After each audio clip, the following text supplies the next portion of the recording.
There are a lot of rumors going around about new Space Marine models coming, some teases from Games Workshop themselves, and now we have an official reveal, one of the single least interesting things in the entire range.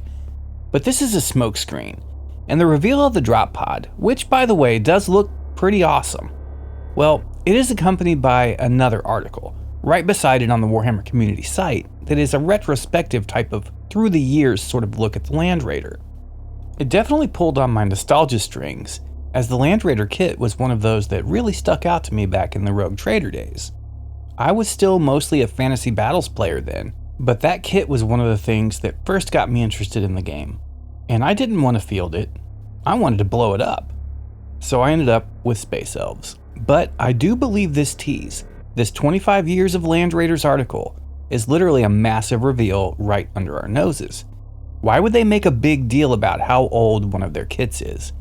I mean, nobody's happy seeing that this kit hasn't been updated in 25 years. Honestly. And they know that. I believe this is one of the things coming for the Space Marines in their 2.0 wave for 10th edition. It's almost as if the drop pods themselves delivered them to us from on high. And the new drop pods they showed today, like the original Land Raider kit in the late 80s, comes with 2 in the box. We keep getting teases from Games Workshop on the Warhammer Community site that are indicative of specific Space Marine chapters, like the Salamanders in Raven Guard.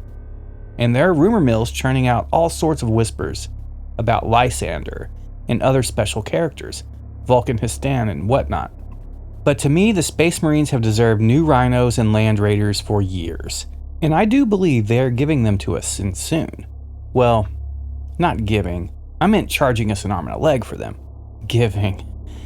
And we think we're capitalists here in America.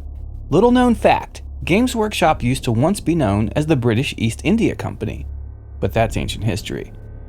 But yeah, the Space Marine range has some seriously old vehicles in it, and it is time to replace them. Today's Land Raider article said as much itself, repeatedly, as if it was going out of its way not to be subtle. It was practically screaming, hey, this is a very popular vehicle, an iconic vehicle, for the most popular faction by far. And it is really, really old. Even the most current one is about to have kids in college, it's so old. So we know that a big Space Marine release is on the horizon, and we know they are acknowledging the need to update the Land Raider. If we put 2 and 2 together and we get 4, well, it seems we're on the right track. But I must say that evidence is not proof, and we will have to wait and see. But to me, the writing is on the wall. A new Land Raider to bear the new Space Marine Assault Terminators into battle would be not only appropriate, but absolutely loved universally. Now remember, Warhammer 40k is turning 40 years old in just over 2 years. It's going to be a massive event, including the lore, the tabletop, the shows, cartoons, comics.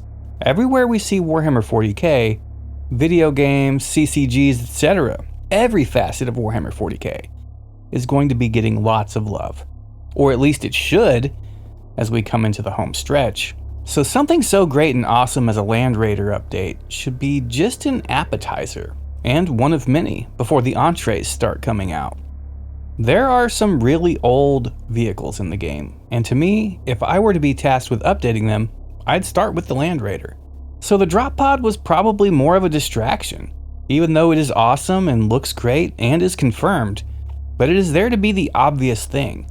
With GW and their teases, and the way they mess with the community, I'd say that there is a lot more going on with regards to the other article than meets the eye. People love the Land Raider a lot. I know I do. The Rhino is cool too, and I doubt they'll refrain from updating it as well. Why wouldn't they? I mean, vehicles are expensive, and these are mostly flat panels. They're simple, more or less, and Games Workshop can charge a lot for them, so I do believe it is in their best interest. And though I'd like to have faith that they'll update the Eldar Viper and Falcon, and the Dark Eldar Ravager and Raider, I don't. They'll let those models get to be 40 before they even think about it. Warp Spiders lasted 34 years and were current until January. But Games Workshop will show love to Space Marines where they'll show nothing but disdain for Space Elves. So my predictions? Okay. I'm predicting that we get Assault Terminators, special named characters, a proper Outriders kit, a Land Raider, a Rhino, and a Primarch. That's my ultimate prediction for Space Marines Wave 2.0. Oh yeah, and I totally 100% believe they will give us a retooled Tactical Marines kit. I don't know why I'm feeling this, but I am. No problem if I'm wrong about it, but I can just see them pouring out of a shiny new Rhino, still shorter than Primaris, but not bow-legged, updated.